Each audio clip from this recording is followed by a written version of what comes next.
আসসালামু আলাইকুম ওরহমতুল্লাহি ওবরাকাতু। আলহামদুলিল্লাহ ওসসালাতু ওয়াসসালামু আলা রাসূলিল্লাহ ওয়া আলা আলিহি ওয়া আসহাবিহি ওয়া মান ওয়ালা, আম্মা বা'দ।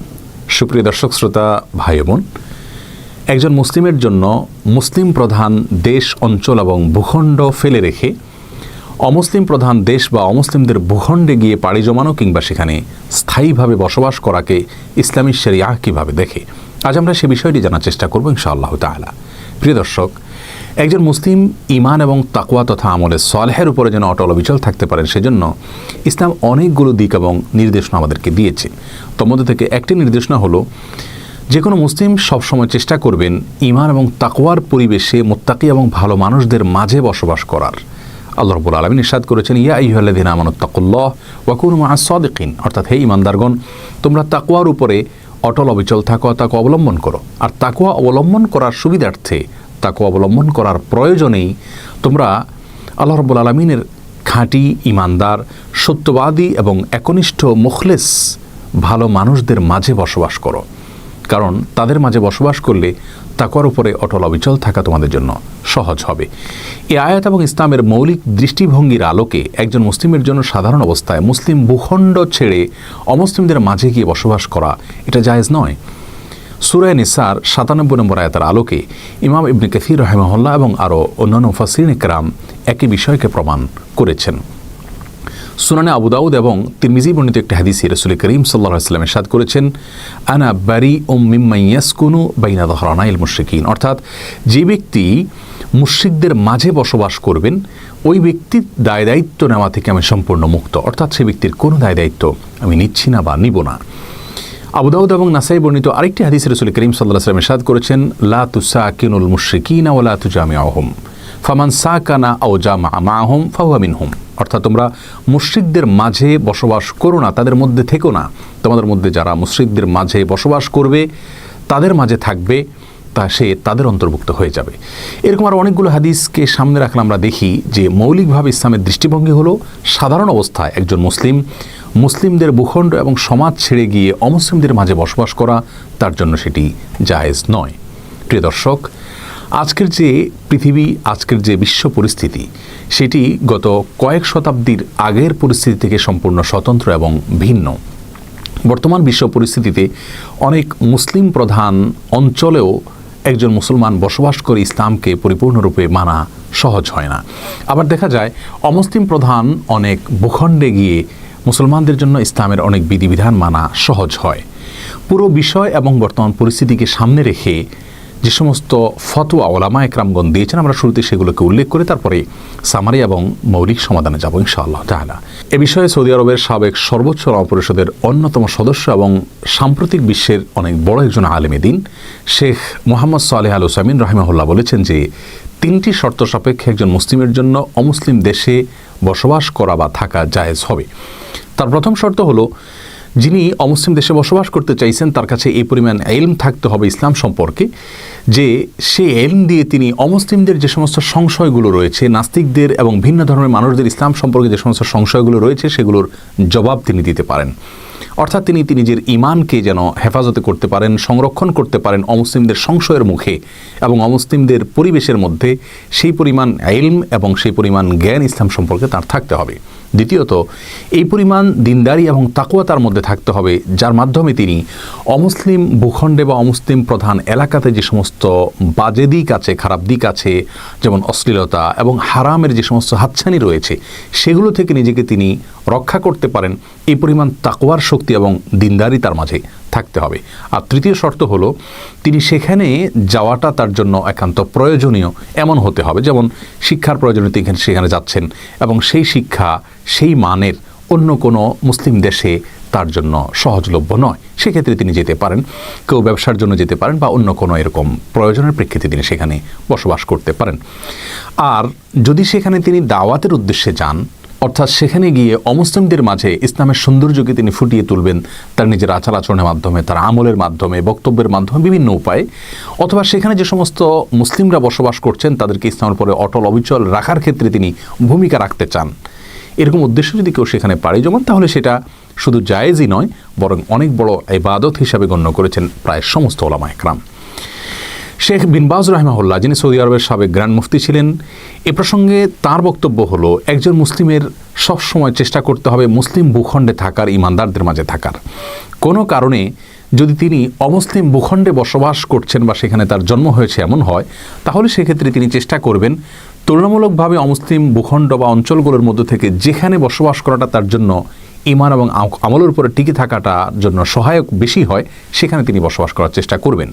যেমন আমরা দেখি রাসূল করিম সাল্লাল্লাহু আলাইহি সাল্লামের যুগে, তার সময়ে মক্কায় অমুসলিম প্রধান অঞ্চল ছিল। এই মক্কাতে মুসলিমগণ ইসলামের উপরে অটল অবিচল থাকে, ইসলামের বিধিবিধান পালন করাটা কঠিন ছিল। তখন তিনি তাদেরকে ইথিওপিয়াতে হিজরতের অনুমতি দিয়েছেন, বরং নির্দেশ দিয়েছেন। সেখানে তারা ইসলামের বিধিবিধান মানাটা তুলনামূলকভাবে সহজ ছিল মক্কার চাইতে, যদিও উভয়টি অমুসলিম প্রধান এলাকা ছিল। এই জন্য বিন বাজ রাহিমাহুল্লাহ বলেন, কোনো মুসলিম যদি অমুসলিম প্রধান এলাকাতে বসবাস করেন, তাহলে তুলনামূলকভাবে যেখানে বসবাস করলে তার ইসলাম চর্চা সহজ হবে, তার জন্য সহায়ক হবে, সেখানে তিনি বসবাস করবেন। আর যদি সেরকম কোনো জায়গায় চয়েস করার কোনো সুযোগ তার না থাকে, তাহলে সেক্ষেত্রে যেখানেই আছেন সেখানেই আল্লাহ রাব্বুল আলামিনের সমস্ত বিধিবিধানগুলোকে যথাযথরূপে মানার তিনি আপ্রাণ চেষ্টা চালিয়ে যাবেন। আর বর্তমান বিশ্বের অন্যতম একজন আলেমে দ্বীন শেখ আল্লামা তাকি উসমানী হাফিজাহুল্লাহ প্রসঙ্গে বলেছেন যে, কোনো মুসলিম অমুসলিম প্রধান দেশে বসবাস করতে হলে দেখতে হবে তার উদ্দেশ্যটা কী। তার উদ্দেশ্য যদি হয় জাগতিক উন্নয়ন, দুনিয়াবী দৃষ্টিকোণ থেকে একটু সুখে সমৃদ্ধিতে জীবন কাটানো, এই উদ্দেশ্যে তিনি যদি মুসলিম সমাজ ছেড়ে অমুসলিম প্রধান দেশে পাড়ি দেন, তাহলে সেটি তার জন্য মাকরুহ বা নাজায়েজ হবে, সরাসরি হারাম হবে না। তার কারণ হলো, তিনি নিজের এবং নিজের পরিবারের এবং পরবর্তী জেনারেশনের ঈমান এবং তাকওয়াকে অনেকটা হুমকি এবং ঝুঁকির মধ্যে ফেলে দিচ্ছেন, শুধুমাত্র জাগতিক উন্নয়নের জন্য, যেটা একজন মুসলিমের জন্য শোভনীয় নয়।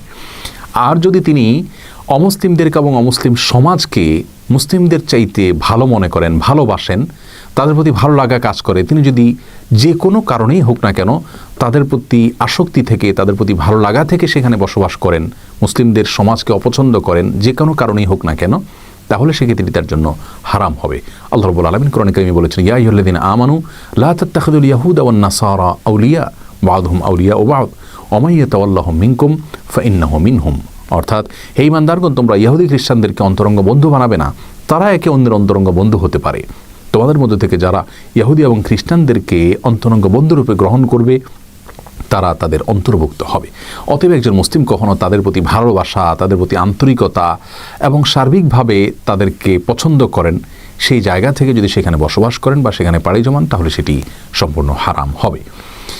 আর একান্ত প্রয়োজনে তো সেখানে বসবাস করতেই পারবেন। আর দ্বীনের প্রয়োজনকে সামনে রেখে সেখানে যদি বসবাস করেন, উদ্দেশ্যটা যদি সেরকম বানিয়ে নেন, তাহলে সেক্ষেত্রে অবশ্যই তার জন্য সেটি জায়েজ হবে, বরং সেটি এক্সট্রা ইবাদত হিসাবে গণ্য হবে।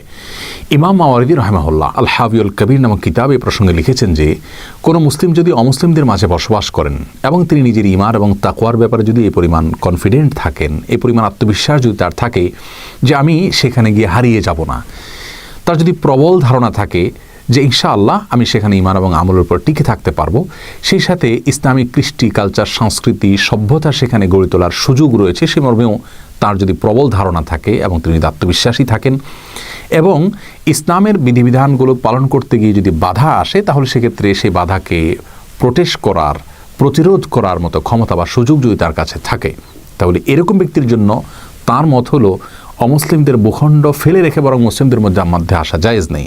কারণ ইমাম মাওয়ারিদি রাহিমাহুল্লাহর দৃষ্টিভঙ্গি হলো যে তার জন্য সেখানে বসবাস করাটা এরকম পরিস্থিতিতে ইসলামের দাওয়াতের অন্তর্ভুক্ত হবে।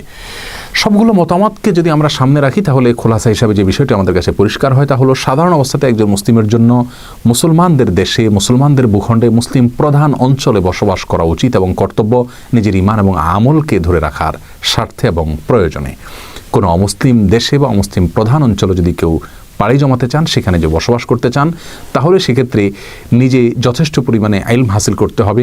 বিশেষ করে ইসলামের ব্যাপারে অমুসলিমদের যে সমস্ত ধোঁয়াশা এবং সংশয়গুলো আছে, সেগুলোর যথাযথ জবাব তার জানা থাকতে হবে এবং নিজের ঈমান এবং তাকওয়ার ব্যাপারে যথেষ্ট আত্মবিশ্বাসী থাকতে হবে।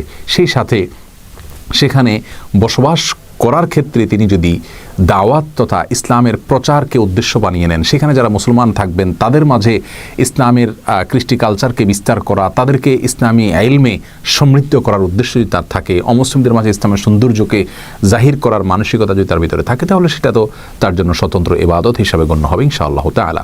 আমরা জানি রাসূল আকরাম সাল্লাল্লাহু আলাইহি ওয়াসাল্লামের সাহাবা একরামের বড় একটি অংশ তারা কিন্তু গোটা পৃথিবীতে ছড়িয়ে পড়েছেন এবং অমুসলিম প্রধান বরং অমুসলিমদের ভূখণ্ডে তারা চলে গেছেন, সেখানে গিয়ে অনেকে মৃত্যুবরণ করেছেন। তারা যেহেতু আল্লাহ রাব্বুল আলামিন দ্বীনের প্রচারের স্বার্থে গিয়েছেন, যার কারণে তাদের সেই যাওয়াটাকে ইবাদত হিসেবে গণ্য করা হয়। ঠিক একইভাবে আজও যদি কেউ সেরকম মিশনকে সামনে রেখে অমুসলিম প্রধান দেশে বসবাস করেন, তাহলে সেটি বরং ইবাদত হিসাবে গণ্য হবে ইনশাআল্লাহ তাআলা। আর এই মিশন যদি সামনে নাও থাকে, নিজের ঈমান আমলের উপরে টিকে থাকতে পারবেন সেরকম কনফিডেন্ট থাকে, আত্মবিশ্বাস থাকে, ইসলামিক কৃষ্টি কালচার এবং সভ্যতার মধ্যে থাকতে পারবেন সেই সুযোগ থাকে, মুসলমানদের নিজস্ব সভ্যতা গড়ে তোলা যায়, যাতে করে পরবর্তী জেনারেশন ইসলাম থেকে খারিজ হওয়ার আশঙ্কা না থাকে, তাহলে সেক্ষেত্রে তার জন্য অমুসলিম প্রধান দেশে বসবাস করা ইনশাআল্লাহ জায়েজ হবে। বিশেষ করে পরবর্তী জেনারেশনের বিষয়টিকে খুব জোরালোভাবে মাথায় রাখতে হবে, কারণ আমাদের অনেক ভাই বোনকে দেখা যায় যারা অমুসলিম প্রধান দেশে গিয়ে নিজেই ঈমান আমলের উপরে টিকে থাকেন, কোনো রকম নিজের ছেলে মেয়েদেরকেও তিনি টিকিয়ে রাখার চেষ্টা করতে পারেন, কিন্তু তার পরবর্তী জেনারেশনকে আর ইসলামের উপরে টিকিয়ে রাখা কঠিন হয়ে যায়, কারণ পরিবেশের কারণে তারা হারিয়ে যান।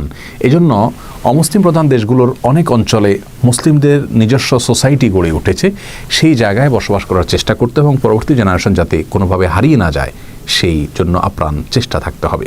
তাহলে সেক্ষেত্রে ইনশাআল্লাহ অমুসলিম দেশে বসবাস করা জায়েজ হবে। আল্লাহ তাআলা আমাদের সকলকে প্রত্যেকটি ক্ষেত্রে আল্লাহর সমস্ত বিধিবিধানগুলোকে মেনে চলার তৌফিক দান করুন। আসসালামু আলাইকুম ওয়া রাহমাতুল্লাহি ওয়া বারাকাতুহু।